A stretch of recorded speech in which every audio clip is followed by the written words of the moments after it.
everyone, my name is Khushboo Goyal and welcome to my channel take over study. आज की video में हम पढ़ने वाले हैं हेल्थ एंड फिजिकल एजुकेशन की यूनिट नंबर 5, यूनिट 1, 2, 3, 4 और बाकी सब्जेक्ट्स की यूनिट भी जो है पूरी चैनल पे डली हुई है। पूरा डीएलएड कोर्स जो है चैनल पे डला हुआ है। अगर आप चैनल पे नए हैं तो सबसे पहले चैनल को सब्सक्राइब कर ले, नोटिफिकेशन बेल को ऑन कर ले ताकि जो भी न्यू वीडियोज आती है चैनल पे डीएलएड से रिलेटेड वो आपको मिल पाए, ठीक है। और जो बाकी सारे यूनिट्स है उनके नोट्स भी है, वो सब मिले हुए हैं आपको टेलीग्राम पे। टेलीग्राम ज्वाइन कर लेंगे टेक ओवर स्टडी, वहाँ पे आपको सारा जो कंटेंट है, रिटन मटेरियल है, नोट्स वगैरह है, वो वहाँ पे मिल जाएंगे। अब यूनिट नंबर 5 है क्या, इसमें हम पढ़ेंगे क्या। यूनिट 5 का नाम है contemporary lifestyle and stress management. इसमें हम पढ़ेंगे लाइफस्टाइल के बारे में, स्ट्रेस के बारे में, स्ट्रेस को कैसे मैनेज करेंगे, हेल्दी लाइफस्टाइल होता क्या है, लाइफस्टाइल डिजीज क्या होते हैं, उनके कॉजेज क्या होती है, साथ में हम उनको प्रिवेंट कैसे करेंगे और काफी सारी चीजें जो कि हमारी स्ट्रेस मैनेजमेंट और लाइफस्टाइल से रिलेटेड होती है। तो इस वीडियो में हम डायबिटीज से, ओबेसिटी से रिलेटेड चीजें भी पढ़ेंगे कि उनकी कॉजेज, रीजंस क्या होते हैं। वीडियो के बाद जो है आपकी पूरी यूनिट कंप्लीट हो जाएगी। बस आपको एक बार जो है अपनी नोट्स में से रीड आउट करना है, मतलब बुक की पूरी पीडीएफ प्रोवाइड की उसको रीड आउट कर लेना। अगर आपके पास बुक है तो बहुत बढ़िया बात है, नहीं है तो भी आपका काम चल जाएगा सिर्फ टेलीग्राम पे वो बुक पढ़ने से और इस वीडियो को देखने से, ठीक है। तो अब जो है आपको सबसे पहले अगर आपको कोई भी डाउट है तो एक बात ध्यान रखेंगे, आप जो है मुझसे डायरेक्ट कमेंट में पूछ सकते हैं या एक टेलीग्राम ग्रुप बना हुआ है, चैट ग्रुप, जिसपे आप अपने जो भी डाउट है वो लिख के पूछ सकते हैं, या फिर आप मेरे Instagram handle take over study पे भी मुझसे कोई भी डाउट अगर आपका है टीचिंग से रिलेटेड वहां पर भी पूछ सकते हैं, तो वो भी जाके आप ज्वाइन कर लीजिए। तो अब चलो पढ़ते हैं। जब भी हम इस यूनिट को स्टार्ट कर रहे हैं तो बेसिकली सबसे पहले हमें लाइफस्टाइल का मतलब पता होना चाहिए। लाइफस्टाइल होता क्या है, देखो lifestyle as style of living the life is lifestyle, कि हम अपनी लाइफ को किस तरह से जी रहे हैं, किस तरह का पैटर्न, किस तरह का बिहेवियर, क्या एटीट्यूड, जो भी चीजें हमारी लाइफ में हम फॉलो करते हैं वो हमारा लाइफस्टाइल होता है, ठीक है। अगर हम डेफिनेशन की बात करें तो lifestyle is a pattern of behaviour और वे, एक वे और एक बिहेवियर की पैटर्न सीरीज होती है, पैटर्न होता है। और फिर इंडिविजुअल लाइफ, इंडिविजुअल अपनी लाइफ में किस तरह से कैसे आगे बढ़ रहा है, क्या बिहेवियर फॉलो कर रहा है, किस एटीट्यूड के साथ रह रहा है, क्या वे ऑफ लिविंग देख रहा है, ये सब हमारी लाइफस्टाइल में आती है। एक और डेफिनेशन है लाइफस्टाइल की, अगर हम बात करते हैं तो lifestyle is a way of life और style of living that reflects our attitude and values of a group और अ पीपल, ग्रुप और इंडिविजुअल पीपल, मतलब किसी इंडिविजुअल पीपल या ग्रुप के लाइफस्टाइल जो होता है बेसिकली उसकी वे ऑफ लिविंग को दर्शाता है कि वो कैसे लाइफ में अपना रहता है, उसका एटीट्यूड कैसा है, बिहेवियर कैसा है, ये सब, ठीक है। जब भी हम लाइफस्टाइल की बात कर रहे होते हैं तो हमें एक हेल्दी लाइफस्टाइल की जरूरत होती है। क्यों?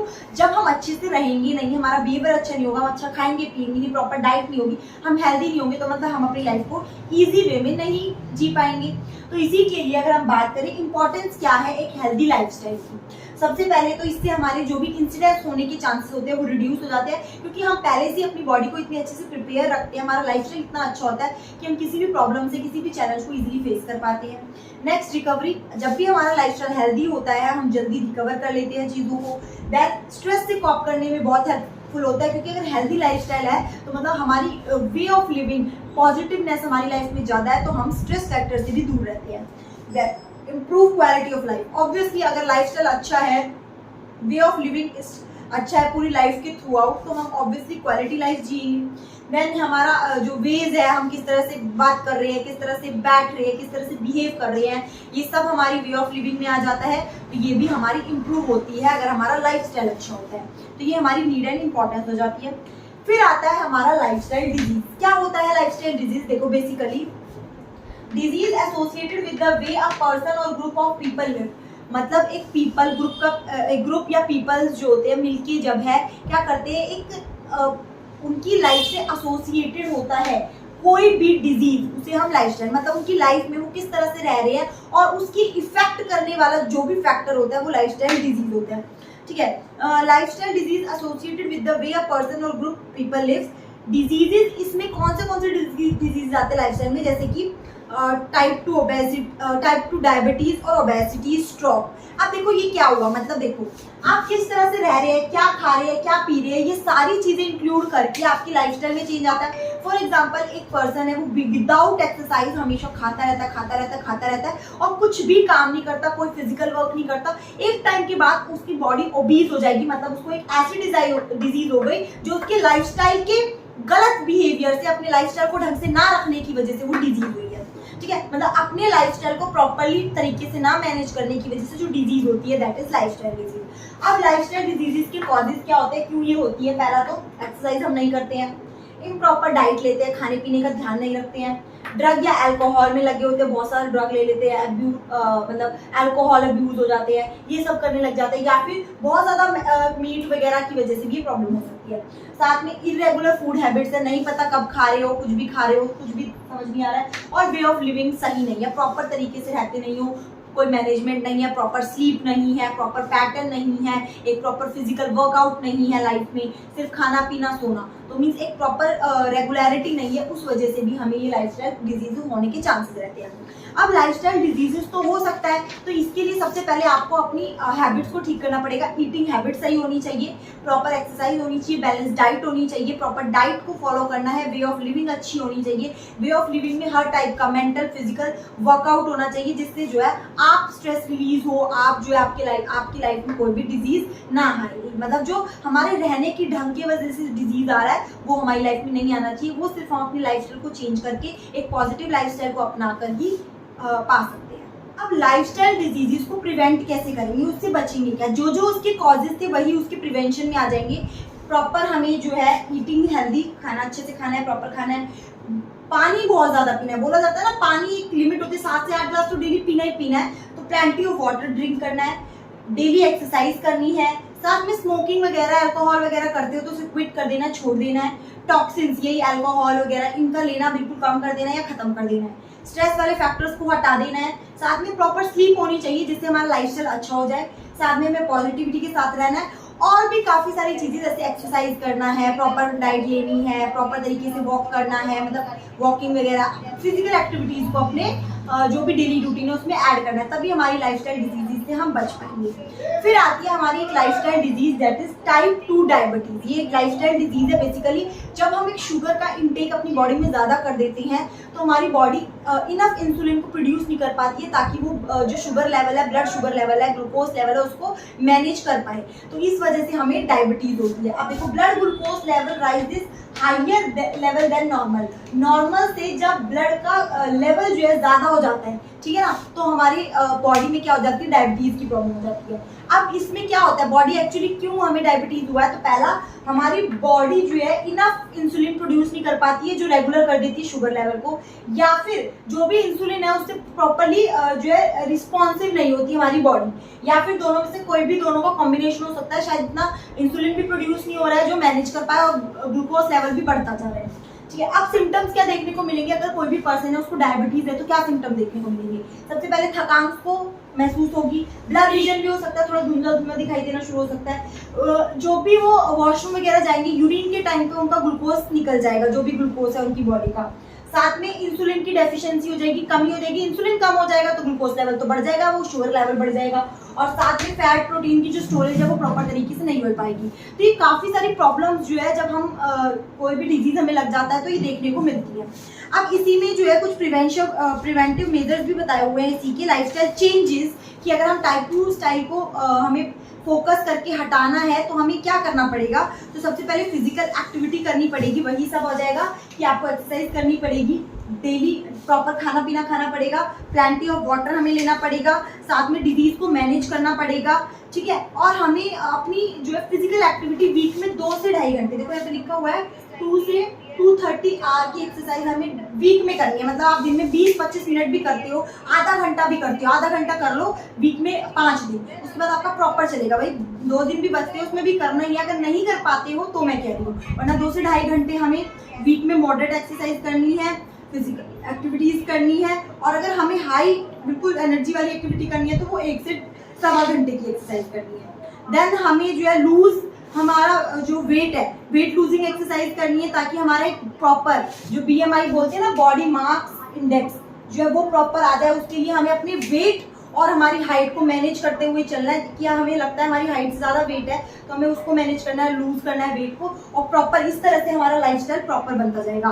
साथ में जो है हम जो है सैचुरेटेड जो डाइट है, सैचुरेटेड डाइट जिसमें फैट ज़्यादा है, सैचुरेटेड फैट वाली डाइट को कम कर दे, रिड्यूस कर दे। अगर उसको रिड्यूस करते हैं तो हमारे रिस्क भी रिड्यूस हो जाते हैं। हमें बोला जाता है ना, ज़्यादा शुगर का इंटेक, ज़्यादा फैट का इंटेक, ज़्यादा सॉल्ट का इंटेक हमारी बॉडी के लिए हेल्दी नहीं होता है। तो वो इसीलिए नहीं होता क्योंकि वो हमारे लाइफस्टाइल में एक डिस्टर्बेंस पैदा कर देता है, जिससे हमें लाइफस्टाइल डिजीजेज लग जाते हैं, ठीक है ना। देन आ जाता है हार्ट डिजीज।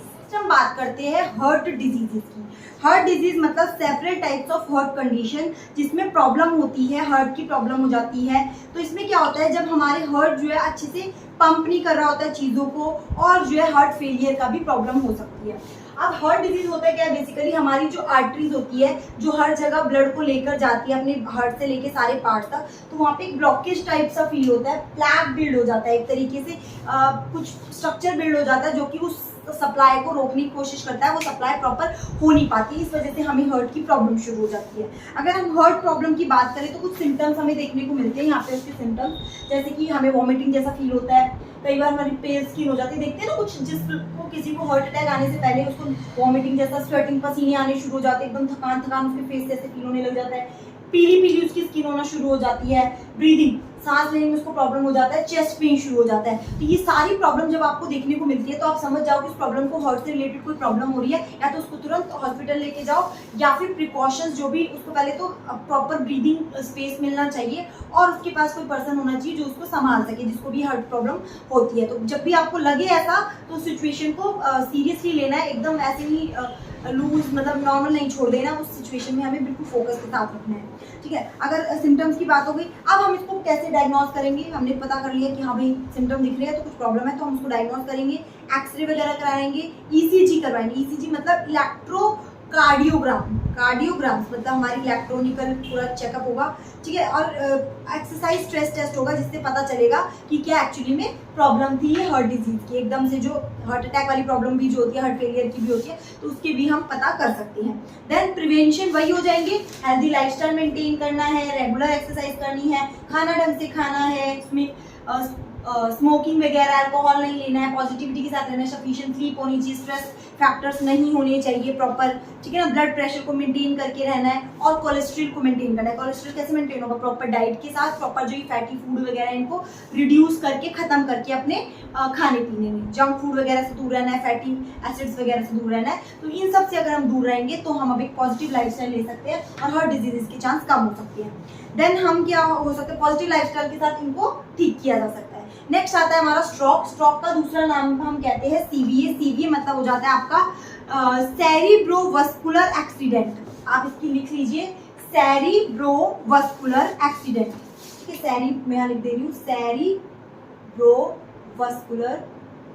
एक्सीडेंट, ठीक है। इसका मतलब क्या हुआ, एक ऐसी प्रॉब्लम आपको पहले, हाँ ठीक है, अगर आपको कोई भी प्रॉब्लम होती है तो ये जो है आपकी स्ट्रोक की प्रॉब्लम होती है। इसमें क्या होता है, आपका ब्रेन जो है पर्टिकुलर काम करना बंद हो जाता है, क्योंकि ब्रेन में ब्लड सप्लाई जा रही है, जो ब्लड सप्लाई प्रॉपर नहीं होती, इस वजह से ब्रेन स्टॉप कर देता है वर्क करना। देखते हो ना, कई बार दौरा पड़ जाता है एकदम से, स्ट्रोक ही होता है वो, जिसमें क्या होता है, हमारा ब्रेन वर्क करना छोड़ देता है, हमारी बॉडी को सिग्नल ही नहीं मिल रहा कि हमें हाथ को ऐसे मूव करना है, पैर को ऐसे मूव करना है, पूरी बॉडी में सिग्नल बंद हो जाता है। तो उसी जगह पे वो पर्सन वहीं पे तो लेट जाता है, एकदम पूरा वाइब्रेट हो जाता है, मतलब उसको प्रॉब्लम शुरू हो जाती है। ये हमारी बेकार लाइफस्टाइल की वजह से होता है, जब हम एक हेल्दी लाइफस्टाइल अडॉप्ट नहीं करते हैं तो स्ट्रोक की प्रॉब्लम हो सकती है। अगर हम स्ट्रोक की बात करें तो बेसिकली इसकी कुछ वार्निंग साइंस होते हैं। जब भी आपको स्ट्रोक आता है तो पहला ये फास्ट से आप याद रख सकते हैं, F face, A R S speech, T time. अब देखो, पहले फेस अगर आप उस पर्सन से स्माइल करने के लिए बोलेंगे तो वन साइड फेस की बिल्कुल गायब हो जाएगी, आपको पता ही नहीं उसका स्ट्रोक का साइन है कि उसका एक फेस रिस्पॉन्ड नहीं कर रहा होगा। आम दोनों हाथ उठाने को बोलोगे तो सिर्फ एक ही हाथ उठ पाएगा, मतलब हाफ बॉडी, मतलब ऐसा होता है ना, हाफ बॉडी लकवा मार जाती है, मतलब हाफ बॉडी पूरी पैरालाइज हो जाती है कि हम उस पर कोई काम ही नहीं कर पाते। तो हाफ पोर्शन तो काम कर रहा है वर्किंग, तो हमारे ब्लड जो है जम गया तो वो वर्किंग बंद हो जाती है, ठीक है। स्पीच जो है हम अच्छे से बोल नहीं पाएंगे। साथ में टाइम, हम इनको देख, जैसे हमें ये सब साइंस देखने को मिले फास्ट वाला, तो अब वो टाइम आगे हमें कॉल करना है। क्या नंबर क्या है, 1099, ठीक है, आपने याद रखना है 1099 पे कॉल कर देना है, जिससे हम पर्टिकुलर उस पर्सन को तुरंत जो है हॉस्पिटलाइज कर सके और एक्शन तुरंत हो सके स्ट्रोक से रिलेटेड। अब सिम्टम्स में वही आ जाएगा, सबसे पहले तो कॉन्शियसनेस की लेवल कम हो जाएगी बिल्कुल, ठीक है। वीकनेस आना शुरू हो जाएगी उस पर्सन की, एक बॉडी में पूरी नमनेस आ जाएगी बिल्कुल, और साथ में पार्शियल विजन लॉस हो जाएगा, आधा दिखाई ही नहीं देगा एक आंख से। जैसे मान लो आप किसी के साथ है, कोई प्रॉब्लम है, तो वो बोलेगा यार मुझे कुछ दिखाई नहीं दे रहा, मुझे कुछ समझ नहीं आ रहा, कुछ एकदम ऐसे ऐसे फीलिंग सा होगा, तो इससे आप समझ जाओ कि उसको स्ट्रोक की प्रॉब्लम है, स्ट्रोक आने वाला है। ठीक है, डिफिकल्ट बैलेंस नहीं कर पाएगा अपनी बॉडी को ढंग से, स्पीच समझने में और बोलने में। जैसे कोई इंसान पी लेता है तब क्या होता है, वो कुछ समझ नहीं आता, सेंसलेस फील करता है एकदम, उसको सेंसेस तो होती है बट स्टिल थोड़ी सेंसेस नहीं होती है, तो इसमें भी हमारी जो हाफ बॉडी की सेंसेस गायब होना शुरू हो जाती है। अब प्रिवेंशन कैसे करेंगे हम? बेसिकली उसको पहले अच्छे से लिटा देंगे, प्रॉपर हवा आनी चाहिए उस पर्सन के पास, साथ में पर्सन को जो है कोल्ड कंप्रेसेस देंगे, फ्लूइड्स वगैरह, लिक्विड वगैरह पॉसिबल हो तो लिक्विड वगैरह पिला देंगे, और जो है प्रॉब्लम हाई ब्लड प्रेशर वगैरह वाली प्रॉब्लम नहीं होनी चाहिए। और जो भी अगर ज़्यादा प्रॉब्लम है तो आप कॉल करके सीधा डॉक्टर के पास जाएंगे। इससे हम जो है वो प्रॉब्लम जो है हार्ट डिजीज की बचा सकते हैं, साथ में हम स्ट्रोक की प्रॉब्लम को भी बचा सकते हैं। अच्छा, एक चीज़ ध्यान में रखना, जो भी ये प्रॉब्लम आ रही है हमारी लाइफस्टाइल डिजीज से रिलेटेड है, तो लाइफस्टाइल डिजीज को बचाने के लिए, लाइफस्टाइल को प्रिवेंट करने के लिए ये सारे जो हमारे प्रिवेंशन है ये हमें रखने हैं, इससे हमें ये प्रॉब्लम होगी ही नहीं, और बाई चांस हो गई तो हम जो है उसके जो भी प्रिकॉशंस है एट द टाइम ले भी सकते हैं।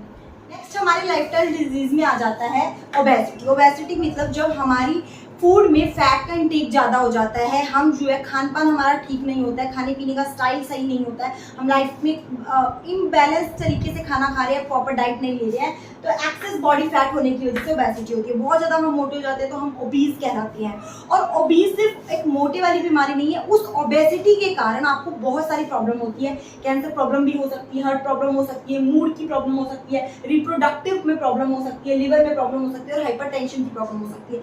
और ओबेसिटी के साथ ये ही नहीं, और भी बहुत सारी बीमारियां आपको लग सकती है अगर आप प्रॉपर डाइट नहीं लेंगे, प्रॉपर तरीके से फॉलो नहीं करेंगे चीज़ों को, तो ये सारी प्रॉब्लम्स देखने को मिलती है ओबीज पर्सन को।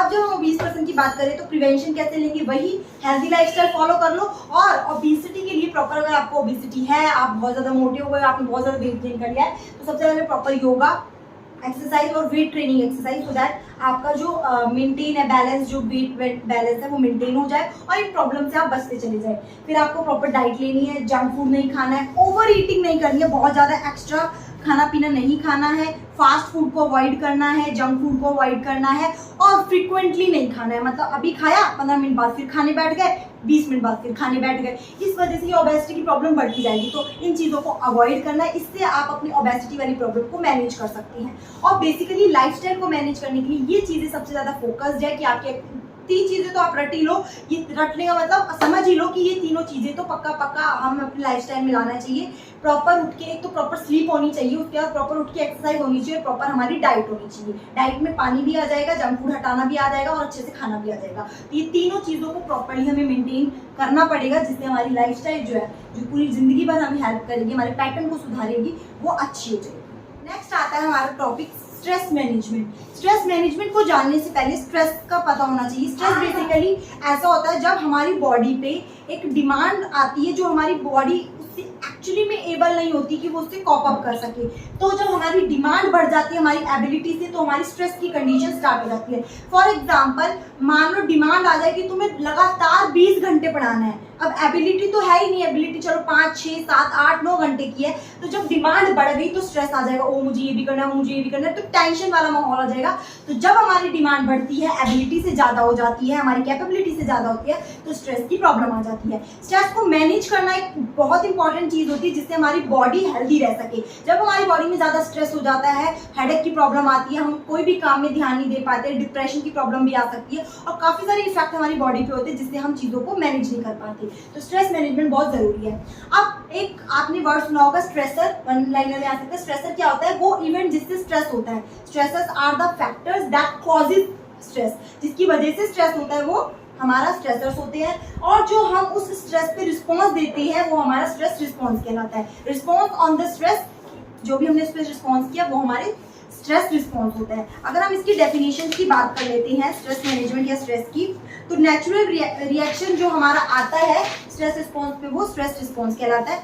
अगर हम इसकी डेफिनेशन की बात करते हैं तो stress is a feeling experienced when a person thinks that the demands exceed the personal and social resources the individual is able to mobilize, जो एक्चुअली वो कर सकता है उससे डिमांड का बढ़ जाना। एक और डेफिनेशन है हैंस साइले की है ये, non specific response of the body to any demand made upon it. Non specific मतलब ऐसी डिमांड जब हमारी बॉडी पे हो जाती है जो हमारी बॉडी रिस्पॉन्स ही नहीं कर पाती स्पेसिफिकली, तो हमारा स्ट्रेस बढ़ जाता है, जो काम हम पूरा नहीं कर पाते। अब देखो स्ट्रेस का एक फैक्टर बताती हूँ आपको। अब आपका एग्जाम है, जिसके पास बुक ही नहीं है, जिसने पढ़ा ही नहीं है, स्ट्रेस बढ़ गया। लेकिन जिसने वीडियो देख ली है, मतलब जिसको वीडियो मिल गई है, जो ढूंढ रहा है, जो पढ़ रहा है मेरी वीडियो से एक्चुअली में, उसके लिए स्ट्रेस की मैनेजमेंट हो गई, क्योंकि उसने एक स्ट्रेस को रिड्यूस करने का जो भी आंसर है, जो वे है, वो फाइंड करनी, तो स्ट्रेस रिडक्शन हो गया। तो इसी तरीके से स्ट्रेस को मैनेज करना हमें आना चाहिए और स्ट्रेस को अपने ऊपर हावी नहीं होने देना है। ठीक है, नेक्स्ट हम बात करते हैं कुछ मिथ्स है स्ट्रेस के बारे में। तो पहला मिथ कहता है stress is same for everybody, हर एक पर्सन के लिए स्ट्रेस सेम होता है। ऐसा बिल्कुल भी सही नहीं है, ये सच बात नहीं है, ये झूठ है एक तरीके का, मिथ मतलब झूठ ही होता है। तो स्ट्रेस सबके लिए सेम नहीं होता, किसी पर्सन के लिए एक स्ट्रेस की कोई कंडीशन है, क्या पता वो किसी के लिए बहुत ज्यादा हो, किसी के लिए बहुत कम हो। कोई 1 घंटा पढ़ाने में उसकी सरदर्दी हो जाए, कोई 4 घंटे भी पढ़ा के थके ना, तो ये स्ट्रेस अलग अलग पर्सन के लिए अलग अलग होता है। तो ये बात तो गलत होगी, ठीक है, ये मिथ हो गया हमारा, ये मिथ ही है। उसके बाद stress is always bad for you, हमेशा स्ट्रेस बैड होता है, नहीं, ऐसा भी नहीं है। अगर आपको 0 स्ट्रेस है तो आपके लिए अच्छा है, पॉजिटिविटी आ रही है। साथ में स्ट्रेस, अगर आपको थोड़ा स्ट्रेस होता है तो आप प्रोडक्टिव आते हो, और स्ट्रेस को मैनेज करने के बाद आप हैप्पी होते हो, तो मतलब आपके अंदर एक प्रोडक्टिविटी क्रिएट हो जाती है। तो हमेशा बैड नहीं होता, ये भी एक मिथ है। उसके बाद हर जगह होता है, नहीं भाई मैं पढ़ा रही हूँ, मेरे को तो मजे आ रहे हैं, यहाँ पे मेरे को कोई स्ट्रेस नहीं है। अब मैं चली जाऊँ कहीं ऐसी जगह जहाँ मुझे पहाड़ से गिरने का डर है, स्ट्रेस आ जाएगा।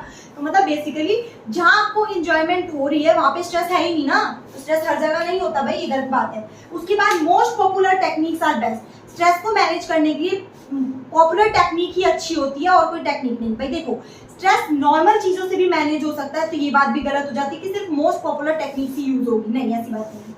उसके बाद no symptoms no stress, symptom नहीं दिख रहा तो स्ट्रेस नहीं है। मेरे को देख के लग रहा है कोई स्ट्रेस है, हो भी सकता है, तो मतलब सिम्टम नहीं है तो स्ट्रेस नहीं है, ये हम बिल्कुल नहीं कह सकते। तो स्ट्रेस जो है बिना सिम्टम के भी हो सकता है। अब कुछ लोग होते हैं जो हंसती खुलती जिंदगी दिख रही होती है, उन्होंने सुसाइड कर लिया होता है, सपना आया था सुसाइड करने का, तो प्रॉब्लम क्या थी, सिम्टम नहीं दिख रहे थे लेकिन स्ट्रेस तो था, उससे भी प्रॉब्लम होती है। तो सिम्टम ना होने की वजह से स्ट्रेस ना हो, ये मत कभी भी करना, ठीक है। उसके बाद आता है मेजर सिम्टम्स रिक्वायर अटेंशन, अगर आपको दिख रहा है किसी पर्सन में नॉर्मल है तो ठीक है, चलो छोड़ो भाई, स्ट्रेस है, हो जाएगा, ठीक है।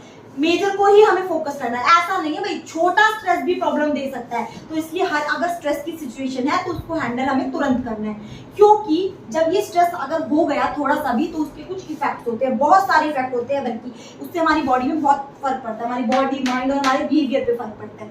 हम इरिटेबल हो जाते हैं, इरिटेट हो जाते हैं किसी भी चीज से, मूड स्विंग्स ज्यादा होते हैं, हेडेक की प्रॉब्लम, मसल लूज होने शुरू हो जाती है, स्किन की प्रॉब्लम होना शुरू हो जाती है, हेल्थ प्रॉब्लम शुरू हो जाती है।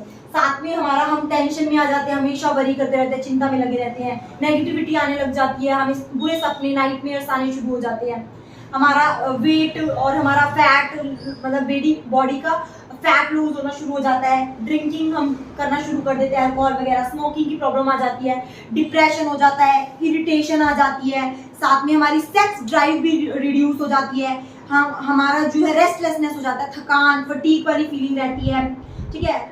हम इम्पेशेंट हो जाते हैं, इनएबिलिटी हो जाती है, ब्रीथलेस हो जाते हैं।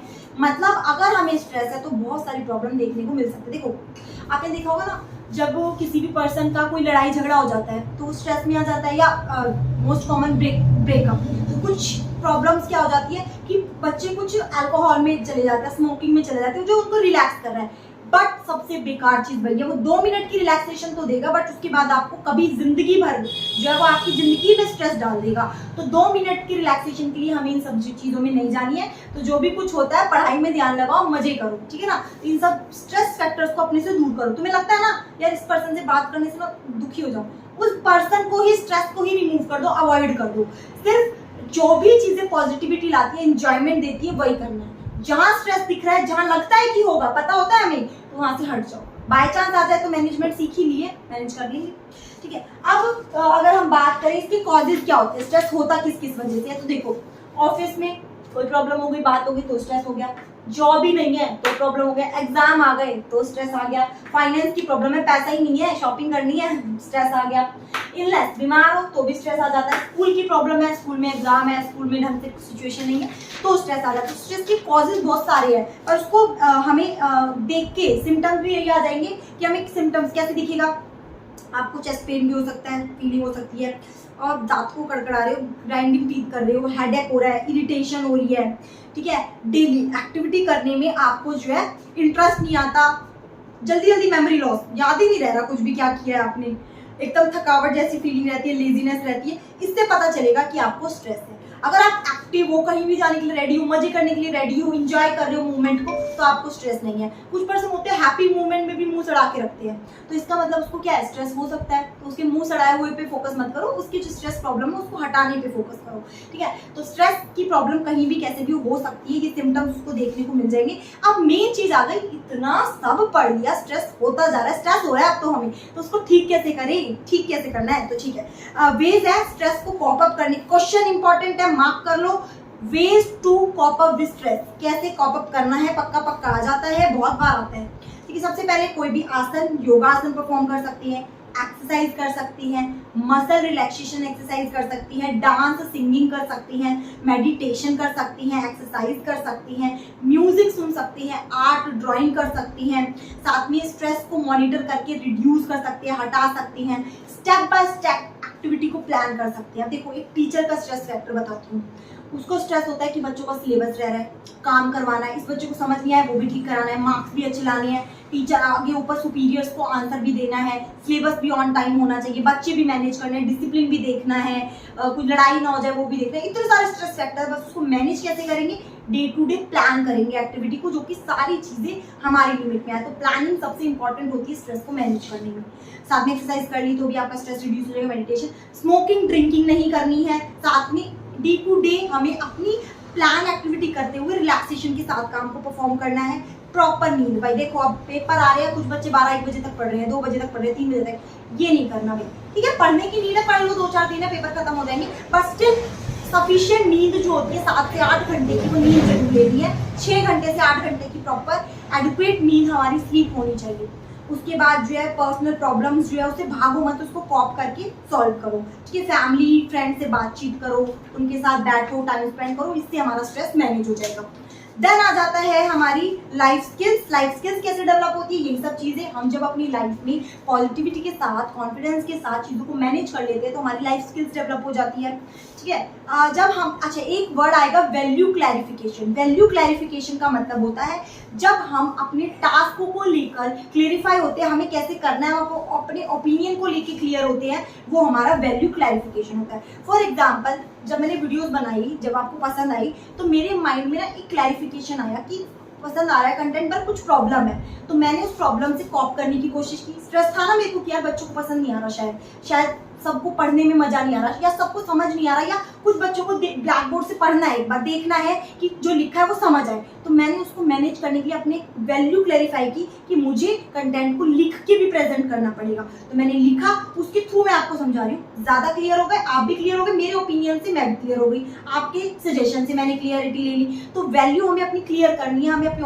ओपिनियंस को क्लियर रखना है, जिससे हमको स्ट्रेस होगा ही नहीं, ठीक है। डिसीजन मेकिंग एक ऐसी टेक्निक होती है बेसिकली जो हमें सिखाती है कि हम अपनी चीजों को कैसे करेंगे। डिसीजन मेकिंग बहुत इंपॉर्टेंट है, डिसीजन मेक करना पड़ता है। मैंने भी यहाँ पे एक डिसीजन मेक किया कि मैं आगे जितनी भी वीडियोस हो गई थी, हो गई, मैंने एक डिसीजन मेक कर लिया कि मेरे को आगे वाली वीडियोस पे थोड़ी मेहनत ज्यादा करनी है, तो मुझे एक कंटेंट को कम करना पड़ेगा। मैंने किया, मुझे पता है आपको इससे प्रॉब्लम हुई है, बट स्टिल मैंने फिर आगे वाले कंटेंट को बेटर करने की कोशिश की, मैंने सब और तरीके से मैनेज किया ताकि आपको प्रॉब्लम ना हो। मेरा एक डिसीजन मेकिंग आपको हेल्प कर रहा है, आपने डिसीजन मेक किया कि मैं दीदी को बता देती हूँ या मैं आपको बता देती हूँ कि ये प्रॉब्लम है यहाँ पे, ये ठीक करो।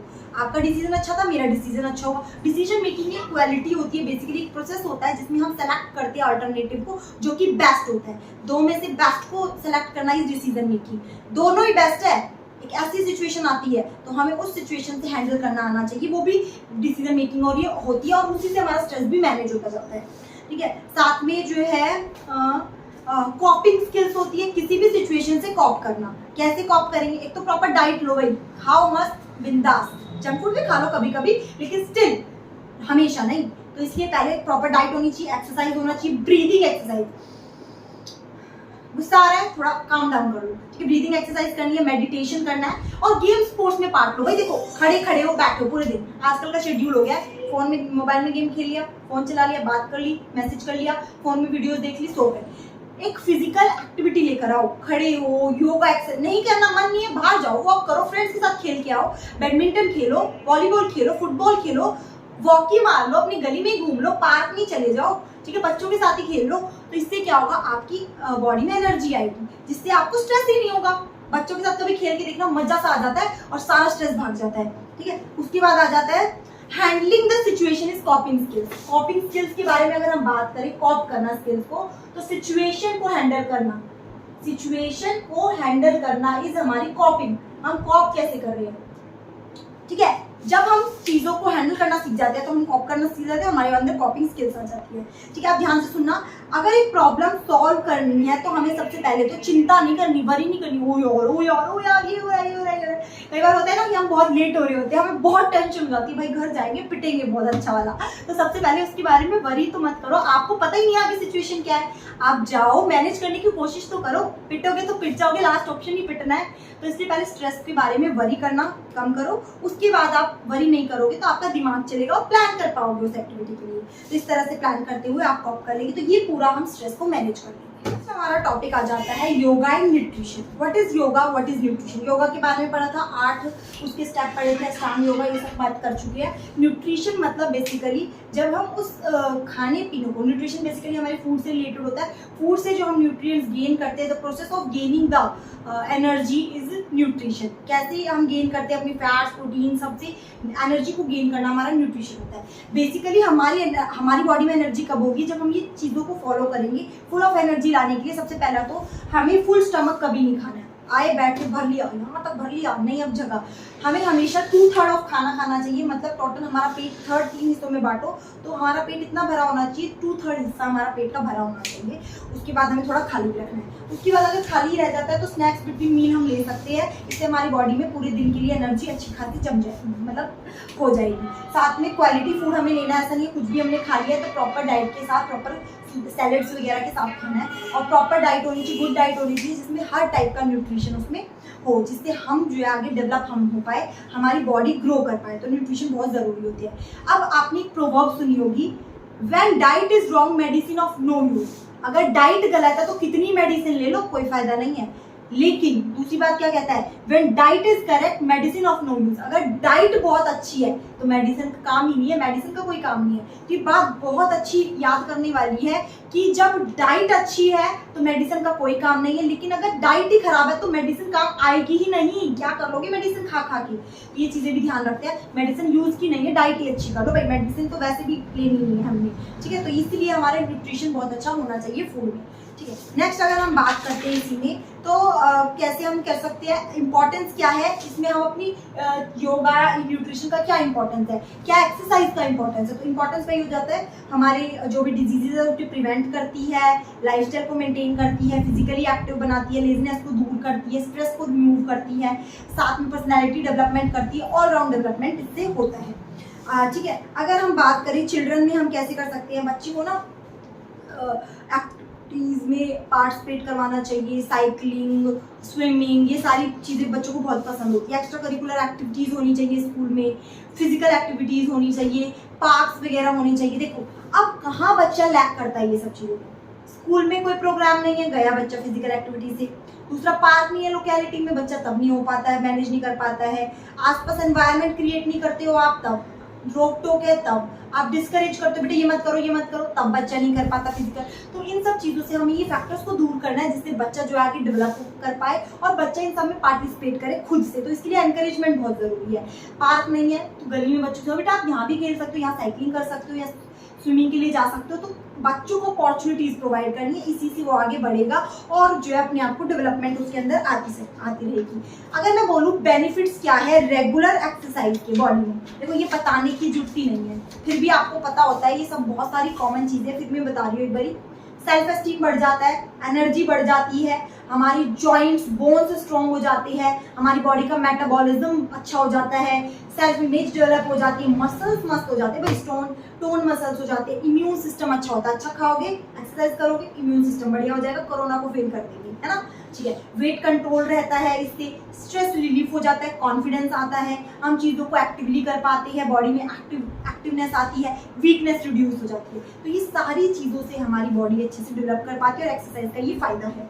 डेली हम करते हैं तो डिजीजेस से बचते हैं, हार्ट डिजीज नहीं होता है, लाइफ स्टाइल था ना उसमें भी यही सब चीज़ें थी कि हार्ट डिजीज नहीं होगा, ये नहीं होगा, कैंसर के से बचोगे। ये सब कब बचेंगे, जब हम प्रॉपर डाइट, 3 मंत्र जो दिए थे ना, प्रॉपर डाइट लेनी है, प्रॉपर पानी, सोना, ये सब चीज़ों को फोकस करना है। देन हम अगर बात करते हैं फिजिकल सजेशंस कुछ दिए गए हैं, तो सबसे पहले 30 मिनट की एक्सरसाइज हमें डेली बोला जाता है कि हमें कर लेनी चाहिए, साथ में 1 घंटे की फिजिकल एक्टिविटीज कर लेनी चाहिए। अब हम फिजिकल एक्टिविटीज में क्या क्या चीजें कर सकते हैं, जैसे कि स्विमिंग हम कर सकती हैं, साइकिलिंग हम कर सकती हैं, वॉक कर सकती हैं, गेम्स खेल सकती हैं, जॉगिंग कर सकती हैं, फिजिकल एक्टिविटीज कर सकती हैं, कॉम्पिटिटिव बेस्ड एक्टिविटीज कर सकती हैं, प्लान करके चीज़ों को कर सकती हैं, योगा कर सकती हैं, इक्विपमेंट्स का यूज करके अपने आप को अपनी फिजिकली फिट कर सकते हैं अपने साथ को। अब अपनी एक्सरसाइज को इम्प्रूव करने का क्या तरीका है, डेली एक्सरसाइज करो, एक्सरसाइज के बाद एक गैप लो, उस गैप में रेस्ट करके फिर दोबारा शुरू करो। इस तरह से एक साइक्लिक फॉर्म में डेली करोगे। शुरू में प्रॉब्लम आएगी बट धीरे धीरे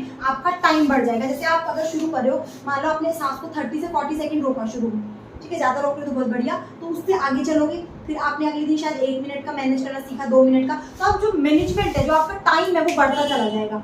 क्यों? Because of your regular practice. इससे आप जो अपनी एक्टिविटी टाइम, एक्सरसाइज टाइम को बढ़ा सकते हैं। क्या पता आप शुरू में करने बैठे 10 मिनट में बहुत ज़्यादा थक जाओगे, छोड़ो, कोई बात नहीं, 10 दिन करो, और सॉरी 10 मिनट करो, 10 दिन करो, फिर 11 पे आओगे, 20 पे आओगे, 25, 30, 1 घंटे तक भी एक्सरसाइज कर पाओगे बिना थके। वो सिर्फ रेगुलरिटी से होगा, कंसिस्टेंसी जरूरी होती है इस सब चीज़ों में भी।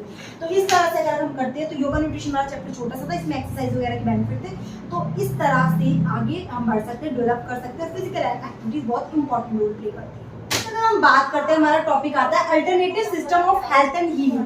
हेल्थ और हीलिंग का अल्टरनेटिव सिस्टम मतलब कि देखो, डॉक्टर मान लो हमें कोई बीमार है, हमें हील करना है, हमें अपने आप को ठीक करना है, तो हम हील करने के लिए एक सिस्टम फॉलो करते हैं जो most of the doctor now days use कर रहे हैं। उससे अलग जो सिस्टम हम यूज करते हैं वो हमारे अल्टरनेटिव सिस्टम होते हैं। जैसे अगर डॉक्टर दवाई दे रहा है तो हम नेचुरल कुछ चीजें यूज कर रहे हैं, किसी को पेन है कहीं पे तो हम एक्यूप्रेशर, एक्यूपंक्चर का यूज कर रहे हैं। तो ये जब टेक्निक्स हम डिफरेंट फ्रॉम द डॉक्टर या जो नॉर्मल कॉमन इरा में चल रही है उससे थोड़ी अलग टेक्निक्स का यूज करते हैं, वो हमारे अल्टरनेटिव हो जाते हैं। होता है ना कि भाई ये वाला ऑप्शन नहीं है तो दूसरा यूज कर लेते, तो ऑल्टरनेटिव यूज कर लेते। तो यहाँ पे भी alternative system health of healing का होता है। यहाँ पे लगभग इसकी डेफिनेशन पढ़ लेते हैं। The term alternative medicine means any form of medicine that is outside the mainstream of western medicine or conventional medicine as practiced as a majority of doctor। मतलब अगर हम अल्टरनेटिव मेडिसिन की बात करें तो जो मेडिसिन डॉक्टर यूज करते हैं उसकी जगह पे हम अल्टरनेटिवली कुछ और यूज कर लेते हैं, तो वो अल्टरनेटिव सिस्टम होता है हेल्थ और हीलिंग का। ठीक है, काफी सारे सिस्टम है हमारे हेल्थ और हीलिंग के, लगभग यहाँ पे 10 सिस्टम हमारी बुक में बताए हुए। चलो पहला हम बात करती है आयुर्वेद। आयुर्वेदों में क्या होता है, बेसिकली लाइफ की नॉलेज, जो कि बेसिकली हमारी जो भी बेनिफिशियल चीजें हैं या फिर कोई भी प्रॉब्लम है उसको हर्बल चीजों के साथ, पेड़ पौधों, नेचुरल चीजों के साथ ठीक करना। मतलब कोई भी प्रॉब्लम को हील करना with the help of natural herbs वगैरह के साथ, जड़ी बूटियों के साथ, ठीक है ना, हर्बल प्रोडक्ट्स के साथ ठीक करना इस आयुर्वेदा। योग के थ्रू ठीक करना। योगा एक साइंस भी है और एक आर्ट भी है। बेसिकली इसको फिजिकली, मेंटली, मोरली, स्पिरिचुअली हम सबको डेवलप करने में हेल्प करती है। ये बेसिकली हम इसमें एक पोज अटेन करते हैं जो हमारे माइंड को भी रिलैक्स करता है। तो अगर हमें कोई प्रॉब्लम है, स्ट्रेस प्रॉब्लम है, जो भी है, विदाउट मेडिसिन हम योगा के थ्रू भी उसको ठीक कर सकते हैं। तो योगा एक अलग तरीके का ऑल्टरनेटिव की तरह काम करता है। देन हमारा आ जाता है नेचुरोपैथी। नेचुरोपैथी मतलब हम अपने आप को टाइम देते हैं नेचुरल वे में ठीक होने का, टाइम टू हील हम इसमें देते हैं। बेसिकली नेचर हमें ट्रीटमेंट देता है, बॉडी को हम खुद से हील होने का टाइम देते हैं। कई बार हमारा हाथ कट जाता है, अब जाके कुछ भी करने थोड़ी शुरू कर देते हैं, या तो हम वहाँ पे आयुर्वेद यूज कर लेंगे, नेचुरल हर्ब्स वगैरह का यूज कर लेंगे, but naturopathy is the best way. हम उसको टाइम देते हैं हील। अगर नहीं होने वाली चीज़ है तो उसको तो हमें देखना पड़ेगा किसी ना किसी अल्टरनेटिव से, बट कुछ चीज़ें ऐसी होती है जो खुद ही ठीक हो जाती है बाय ऑन, ठीक है, खुद से ही हील का टाइम होता है, हम टाइम देते हैं to cover it by own. फिर आता है हमारा नेचुरोपैथी में, मैं अगर इसकी डेफिनेशन बोल देती हूँ एक बारी, नेचर क्योर ट्रीटमेंट। जो नेचर ट्रीटमेंट करता है, primarily stress is on the curing of the body in the most natural manner। कैसे? give the time to the body to maintain। ठीक है, हम इसमें एयर, वाटर, हीट, मड और space, इन 5 treatment का यूज करते हैं। याद रखना, नेचुरल मिट्टी, पानी, ठीक है, एयर, हवा हमारा, मड और देन स्पेस। ठीक है, प्रॉपर तरीके से इससे हम ट्रीटमेंट करते हैं। फिर आता है होम्योपैथी, नाम से होम से याद कर लेना, होममेड चीजों से जो हम रेसिपी हम करें ना, आओ भाई आज हमें बताते हैं स्किन ग्लो का टेक्निक, होममेड रेमेडी। तो होम में जो अवेलेबल चीजें होती है उन्हीं से रेमेडी करना, उन्हीं से सेफ, हम अपने आप को सेफ कर लेते हैं, या डिजीज से हेल्थ, हमारे हेल्दी को हील कर लेते हैं, जो भी प्रॉब्लम होती है उसको हील कर लेते हैं। इसमें हम जो है घर में ही इंडियन थिंग्स का यूज करके, जैसे हमें बोलते हैं हल्दी वाला दूध पीने से पेन कम हो जाता है, साथ में नेचुरल चीज़ों को यूज कर लेते हैं, अजवाइन नमक लेने से पेट का दर्द ठीक हो जाता है। तो ये होममेड रेमेडीज यूज करते हैं डिजीज से बचने के लिए या क्योर करने के लिए। देन आता है हमारा यूनानी पे बेसिकली कुछ आयुर्वेदा की तरह ही होता है। बॉडीज में हमारी बॉडी में ऑलरेडी एक प्रिवेंटिव चीजें होती है जो हमारे को प्रिवेंट करती है, तो उसको और आगे बढ़ाने के लिए हम नेचुरल प्लांट्स वगैरह का यूज करते हैं। यूनानी में हम क्या करते हैं, नेचुरल प्लांट्स वगैरह का यूज करते हैं। प्लांट से हम अपने आप को ठीक करते हैं, जैसे तुलसी का पौधा हो गया, हम उसकी चाय पीते हैं तो हमारा कफ कोल्ड सब ठीक हो जाता है। तो ये जो है तुलसी वगैरह, ये लौंग वगैरह, जो भी काली मिर्च वगैरह, ये जो नेचुरल चीज़ें हैं, यूनानी में हम नेचुरल हर्ब्स का यूज़ करते हैं, प्लांट्स का यूज़ करते हैं, और इनसे हम अपने डिजीजेस को बचा सकते हैं। जैसे हमारा हाथी पाँव हो गया ना, वो भी हम थ्रू यूनानी ठीक कर सकते हैं। देन आता है हमारा सिद्धा, ये भी आयुर्वेद की ही तरह होता है। इसमें बेसिकली हमें प्लांट्स की नॉलेज होती है और हम प्लांट्स की मदद से सेम सीखे कुछ प्लांट्स की मदद से हम इसमें अपने क्योर करते हैं चीज़ों को।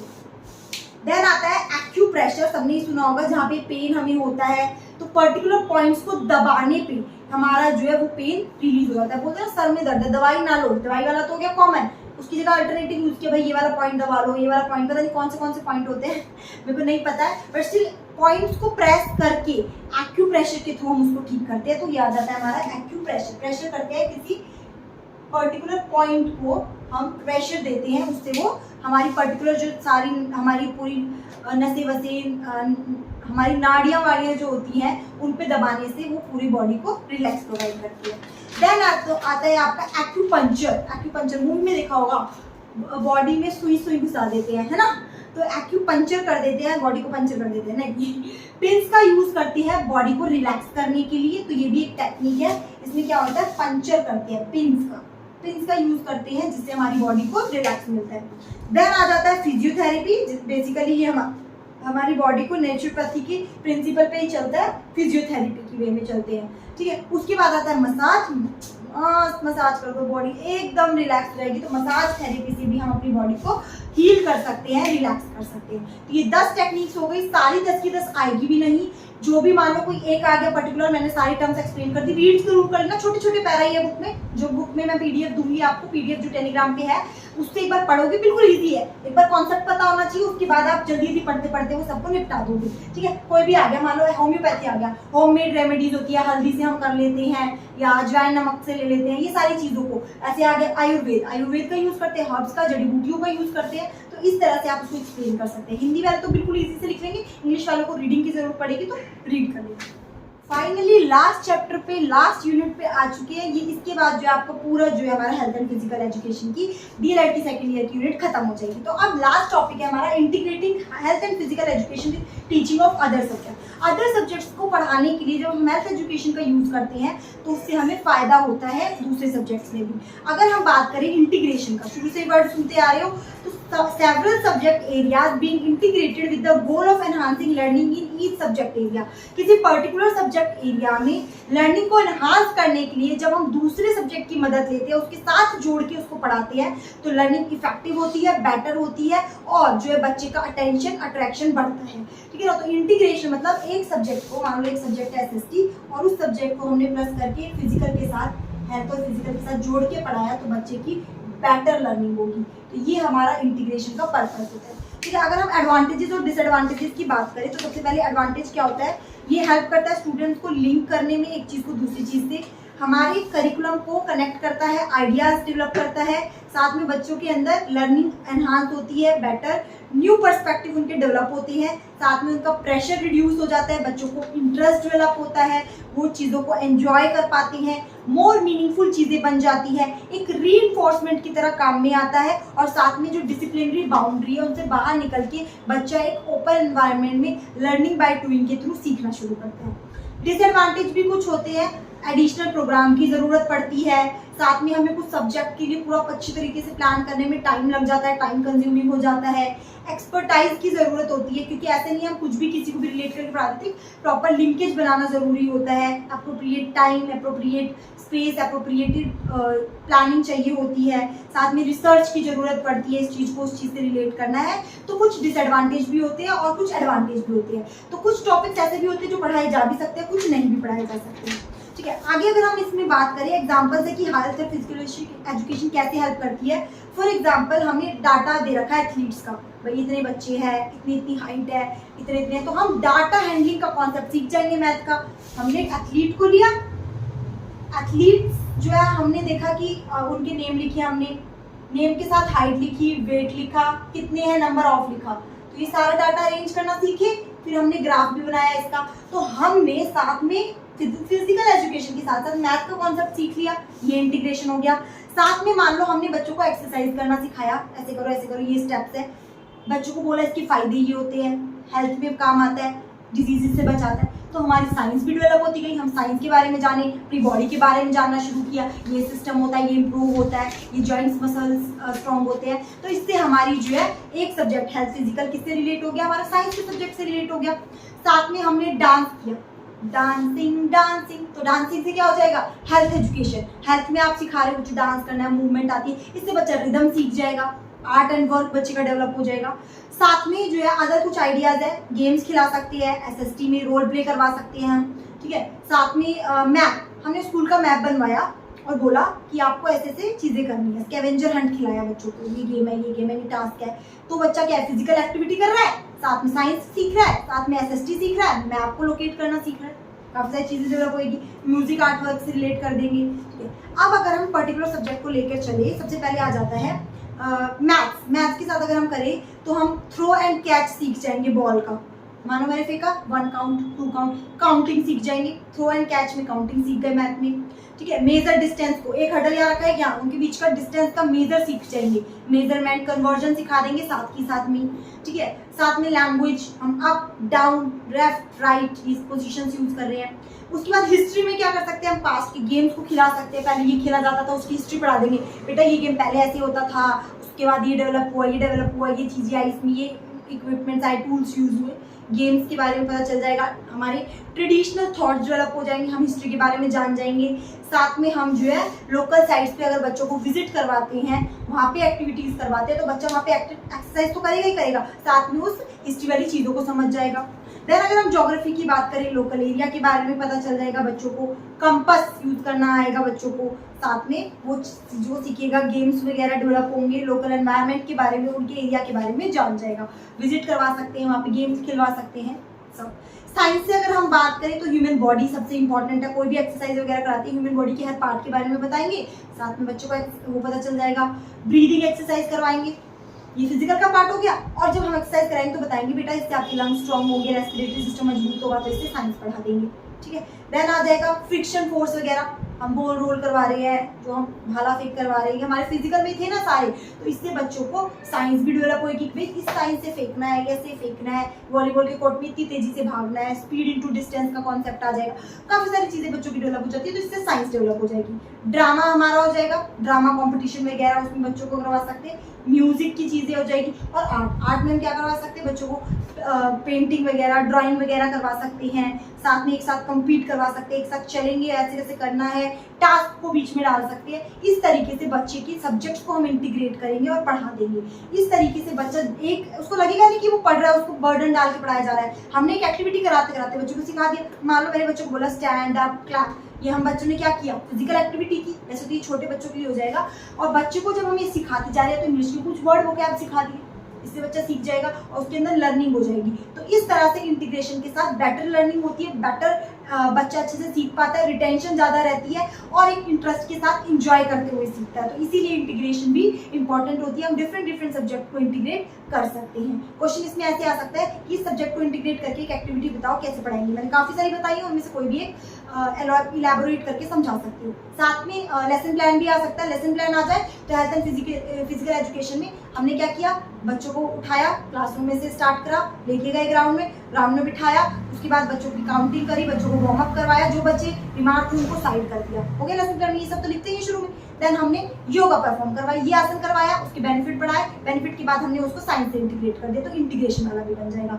तो ये हो गया कंप्लीट हमारी यूनिट नंबर 5। बाकी यूनिट्स ऑलरेडी है, प्लेलिस्ट का जो लिंक है वो आपको डिस्क्रिप्शन में मिल जाएगा। आई होप आपको ये वीडियो अच्छी लगी होगी, बाकी यूनिट्स भी अच्छे से समझ आ गई होगी और इसमें आपको कम मेहनत लगी होगी खुद से पढ़ने में। सिर्फ एक रीडिंग की जरूरत लगी होगी, वो भी फर्स्ट सेकंड यूनिट में लगी होगी। थर्ड फोर्थ फिफ्थ में तो आप ब्लैक बोर्ड से देख के और बातों से ही समझ गए होंगे और वीडियो काफी अच्छी पसंद आई होगी। पसंद आई है तो लाइक तो बनता ही है। अगर फर्स्ट टाइम आए हो तो भी पहले तो लाइक कर लो, फिर सब्सक्राइब करना और फिर नोटिफिकेशन बेल को ऑन करना। नोटिफिकेशन बेल इसलिए बोल रही हूँ क्योंकि आगे वीडियोस आएगी आपकी आर्ट और वर्क की, ताकि तुरंत आपको जो है नोटिफिकेशन मिल जाए। और अभी तक टेलीग्राम को ज्वाइन नहीं किया या मेरे इंस्टाग्राम को ज्वाइन नहीं किया है तो कर लो, टेक ओवर स्टडी। इससे जो है आपको लेटेस्ट अपडेट भी मिलती रहेगी। आपका डाउट है तो वो भी पूछ सकते हैं। अगर मैं भी रिप्लाई नहीं करती हूँ तो आप बहुत अच्छी ऑडियंस हो, आप बहुत अच्छे स्टूडेंट्स हो कि आप आपस में एक दूसरे की भी हेल्प करते हो। इससे मेरा थोड़ा सा स्ट्रेस अभी पड़ा था हमने, वो भी कम हो जाता है। और अगर कोई प्रॉब्लम होती है तो मैं आपके लिए हमेशा अवेलेबल हूँ कि मैं आपको हेल्प कर सकूँ आपकी स्टडी से रिलेटेड। तो thanks for watching the video. जय हिंद, वंदे मातरम।